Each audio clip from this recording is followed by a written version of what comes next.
globally, Africa faces a narrative of neglect, often overshadowed by other regions, with crises and challenges dominating media coverage. While its potential and progress are often overlooked, rising Pan-Africanists eagerly want to overhaul all these scenarios. Africa's industrial underdevelopment is a complex issue stemming from historical factors, reliance on primary commodity exports, and challenges in infrastructure, technology, and governance, hindering economic growth and development. You will wonder why we are talking about industries. Yes, this video presents an interesting topic you shouldn't want to miss, of how one man is willing to shift to a new chapter, which may declare how Africa is rising to show all long-been dominant regions that it can put itself in a position that can be felt globally. But which industry are we talking about here?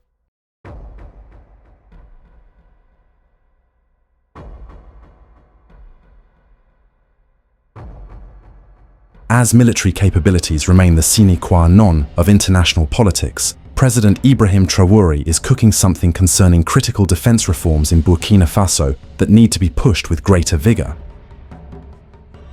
With no doubt, in an increasingly complex global landscape, the intricate dance of military geopolitics remains a pivotal factor, shaping international relations and foreign policy.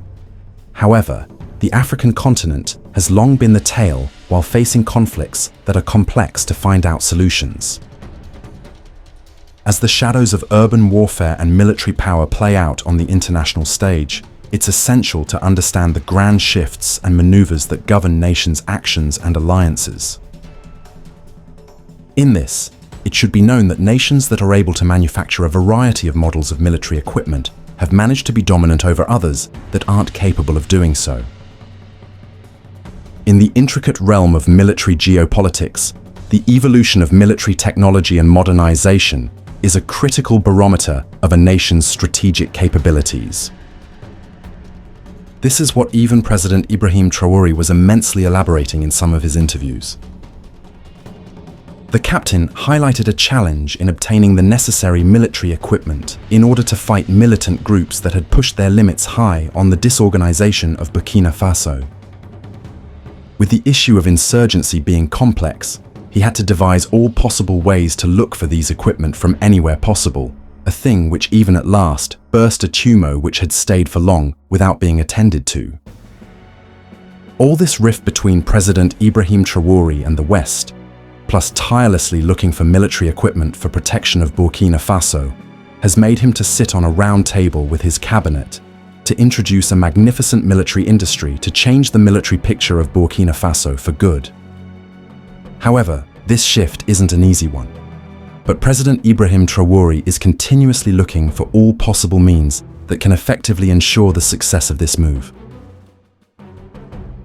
Nations frequently displaying their military equipment to showcase their capabilities and deter potential adversaries, often during military parades, exhibitions, or trade shows, has not only touched President Ibrahim Traore's heart, but also the members in the alliance of Sahel states, including Mali, Burkina Faso, plus Niger, that have been feeling the same about it.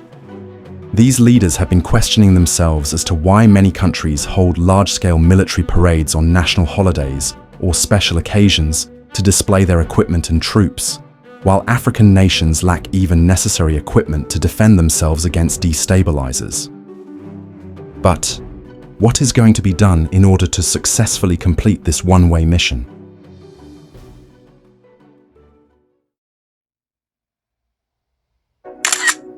The end of the Cold War left the defense industry at a major turning point.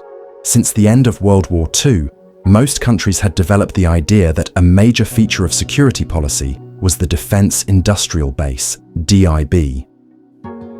Instead of converting car or bus production to manufacturing fighter aircraft or tanks in times of war, nations maintained their own defense industries, constantly ready to respond to threat. And nations knew where the threat was likely to arise. The Cold War period offered that kind of certainty. This helped both defense planners and defense companies. Clear priorities, long-time horizons, and relatively stable programs. After all the changes it has been facing, The defense industry is therefore again at a crossroads. It is under enormous pressure, not just to win work, but also to ensure that, when it does, it delivers on time and on budget, and ensure that what it delivers remains fit for purpose throughout its intended lifetime. This has made developing countries, most especially in Africa, to be on waiting for these military equipment, which may be either delivered on merit or sold expensively. This is why President Ibrahim Traore and his colleagues in the Alliance of Sahel states are coming out vigorously to set up their own defense industries. But this isn't just words. This move of creating your own arsenal comes at the expense of a number of procedures. Investing in research and development. This will allow Burkina Faso to develop its own advanced technologies and weaponry. Specializing in areas where the country has a competitive advantage allows for efficient resource allocation and development of unique capabilities. Utilizing existing resources and technology in new ways can help overcome limitations and create effective solutions. But this comes with creating alliances with nations that have made research possible and also come up with well-established military industries. President Ibrahim Traore is well conversant with this. But how? With the leadership of the Burkinese Ministries of Higher Education, Industry, Agriculture and Digital Transformation, as well as with representatives of higher education institutions, schools and large government businesses, Burkina Faso has and continuing to hold meetings with Russian delegates concerning all the above-mentioned areas. In the same field of education, further cooperation is also prevailing and agreed to expand cooperation in the field of personnel training and professional development opportunities in Russia for teachers and specialists from Burkina Faso. What does this mean?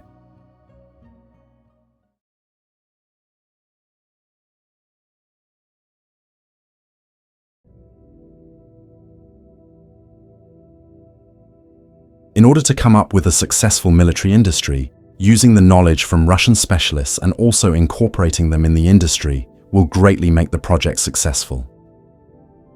In this, we see that even Russia is willing to assist Mali in creating its own military industry.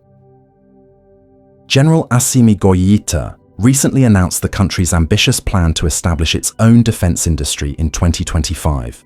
The initiative includes setting up factories to assemble weapons and tactical vehicles and manufacture ammunition and explosives.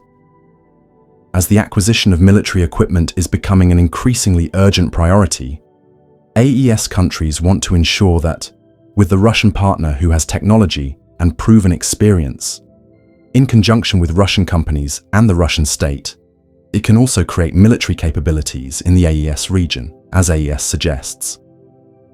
This will lessen their reliance on imported military equipment and generate new employment opportunities.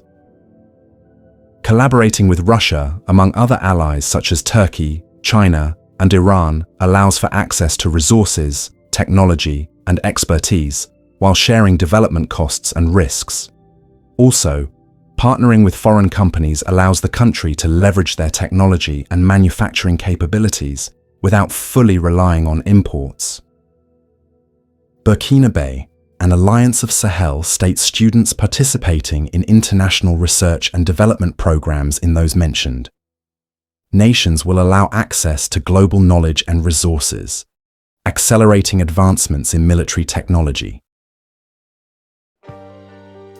Coming up with a defense industry in Burkina Faso means that the country will import only essential components that are difficult or impossible to produce domestically, minimizing reliance on imported materials, while developing domestic production capabilities that will gradually build the capacity to produce key components and materials domestically, reducing long-term dependence on imported military equipment. Indeed, this is what President Ibrahim Traore has always been talking about. Nations which are smaller and even lack resources have been able to complete a number of projects, while African countries are suffering with the plenty of resources it possesses. For example, South Korea. Through significant investments in research and development, South Korea has become a leading producer of advanced military equipment, including warships and fighter jets. This and certain nations in the West, despite limited natural resources and a small size, have become major exporters of military technology through innovation, strategic alliances, and efficient resource management. The majority of weapons used in Africa are imported, making the continent vulnerable to external influences and instability in the global arms trade. While African countries can control the purchase of legal arms, it is difficult to track the illegal trafficking and flows of weapons on the continent.